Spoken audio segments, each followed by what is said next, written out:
The Tao of Self-Confidence, episode 345. Welcome to the Tao of Self-Confidence, where I share stories of amazing women who have discovered their inner journey to self-confidence. Visit our website at thetaoofselfconfidence.com. Your inner journey to self-confidence awaits. Well, hello, friend. Welcome to the Tao of Self-Confidence, where I share stories of amazing women who have discovered their inner journey to self-confidence. I'm your host today, Sheena Yap-Chan, and today I have an amazing lady on the show today. She is a freelance marketing and content producer, and I'm just really excited to have her on to share her story with us today. So without further ado, I'm going to introduce you to Grace Pan. Grace, how are you today? Maybe you can fill in a little bit more about yourself to the listeners. Yeah, absolutely. So at the moment, I am a freelance content producer, like you mentioned earlier. And what I do a lot is producing, whether if it's videos or photos for different brands. And then also do event planning and marketing, because that's where I dedicate most of my time to. And it's where my love is for this journey that's always evolving. So happy to connect. Awesome. Well, thanks for sharing that. And Grace, what's your cultural background? I am Chinese. I'm Mandarin. But 1/16 Vietnamese. Awesome. Well, thanks for sharing that. And what would be your favorite self-confidence quote?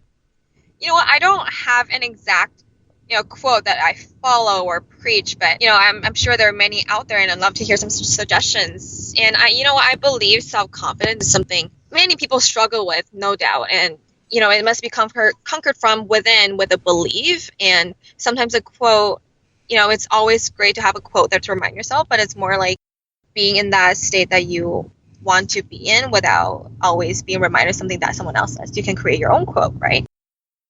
Thanks for sharing that. And it's true. I mean, we have past guests who create their own quotes. I mean, everyone deals with self-confidence in their own way. If you have your own mantra, it's great. If you follow someone else's quote, it's also great as well. There's no right or wrong answer. It's what's right for you. What's right for you. So thanks for sharing that. And in your own words, how would you define self-confidence? Self-confidence, it will be being, comfortable with not just physical appearance.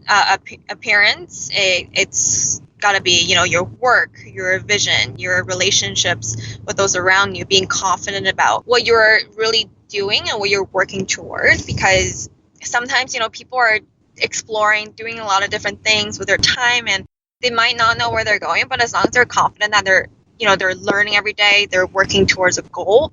That's, I think, what matters the most, because a lot of it is mental in terms of self-confidence, and, working toward being happy about it comes after that, because, as you develop your skills, that's when you're more satisfied with yourself. Thanks for sharing that. And I love how you mentioned being happy with it, because a lot of people do things and they're not happy about it. Exactly. Maybe a job they hate, or maybe their parents tell them they had to be a doctor, Absolutely. And, it's really prominent with Asian families, because, it's like if you're not a doctor, a lawyer, or something else with a high status, you're not considered successful. But, those are just people's standards, and you don't have to necessarily follow them. If you're happy about what you're doing, then that's all that matters, as long as you're not hurting anybody. So love the definition that you mentioned. And what was your life like before your discovery of self-confidence? I mean, I think self-confidence is something I'm still working on today, and I'm very lucky to have parents who are super supportive, and they're not. I have many friends, like you mentioned, parents who are very strict, or you got to work towards what they want, but they've been giving me a lot of freedom with what I want to do, which is where I got a lot of my self-confidence from, because I got to explore with what I like and what I can really do. So, for example, filming, that I started, in the high school, and they were super supportive about it. And that's slowly building, on with my self-confidence and how I feel. And I still rely on a lot of my close friends to remind me that I'm, doing the best I can, because that's most of the time, that's all that it really matters. And caring less about what people think, less about a dislike, an ugly comment, because you have a life, and it's always important to move on. Thanks for sharing that, and it's great that you have a great support system. And, were there any aha moments in your life when you just realized, you just knew that you had to go out there and do what you love and be the person that you are today? What was that aha moment? Aha moment, I would say it's it comes a lot from other people. I get a lot of my inspiration and in terms of film or telling a story about something I encountered during the day from the people around me. So if they were to make a comment about something that I do well, and that's when I actually have more confidence to explore that, whether if it's a skill or whether if it's sketching or something. But I definitely think an aha moment for a lot of people is not going to be the moment that's going to last forever, because that could be temporary. To take a step further, to get yourself there, to be more confident. But it's really more about not putting yourself down and realizing once you start appreciating yourself, that's a lot of aha moments for many people around me. And that's what they've taught me, because there's only one of you, right? There's no one else.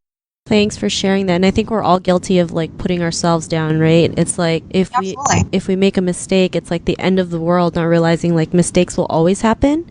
And we just have to learn from them instead of dwelling on it and overanalyzing like, why did we make that one small mistake, when really, just let it go and just keep going. So, I really like that you mentioned that. And because of those realizations, what's your life been like now? It's definitely less stress. I would say I value my own work better. I'm more happy about talking about what I do. I used to be very unconfident, not happy to mention anything, whether it's on Instagram, any of my freelance work. I wouldn't show any of my videos to any people.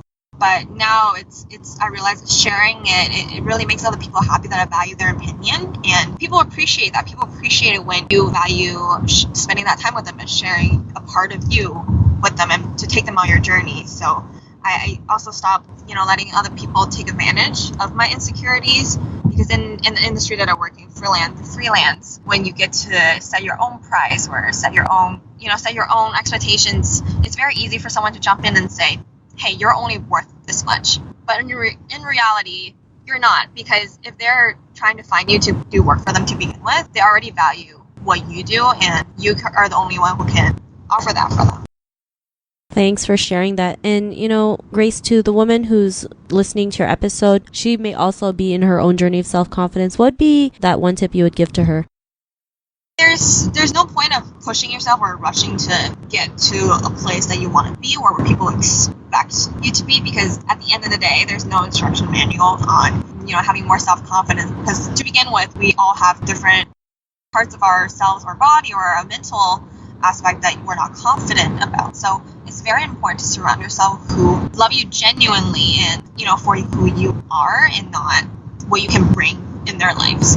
So those are the people who have played such a big role in my life and have really brought me up to a much positive place. And it's a lifetime journey. You have your whole life to take a step a day to appreciate yourself more, appreciate your progress every day, and don't be afraid to put yourself in uncomfortable situations. I used to be so scared of taking the subway alone on my own. This was in high school. I mean, there's always these kids who are taking the subway every day, but I just couldn't. It's so scary being on your own. People are staring at you. But I decided to push myself and put myself in that uncomfortable situation, which it helped me grow. It helped me with my process with becoming a more confident woman, because I feel proud of myself for being the confident person alone on the subway now, and sharing about your story, sharing about your progress with other people, hearing it in your own voice really helps as well. Thanks for sharing that, and those are great tips, especially putting yourself in uncomfortable situations. I mean, it does really kind of jumpstart your confidence. I remember doing like a video on YouTube for the first time. That was like the most nerve-wracking thing ever, but it does get easier the more you do it. And, it's just like riding a bike. Just practice it until you start making more and more progress. So thanks for sharing that. And if our listeners wanted to get to know a little bit more about you and what you do, is there any links or social media profiles we can connect with? Yeah, feel free to check me out on Instagram with the handle phone.eats.first. Thanks for sharing that. And to our listeners, if you want to connect with Grace, you can also head on over to thetaoofselfconfidence.com and search for Grace's name. Her show notes will pop up along with everything else we talked about. And I just want to thank Grace for taking the time to share her story and tips with us on self-confidence. So thank you so much. Oh, thank you, Sheena. Thanks for having me. I'm thrilled.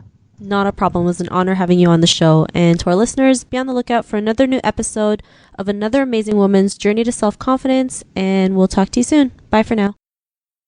Thank you for tuning in to another amazing episode of the Tao of Self-Confidence. Want to learn how you can use podcasting to market your business? Download your free report by visiting our website at thetaoofselfconfidence.com. Your inner journey to self-confidence awaits.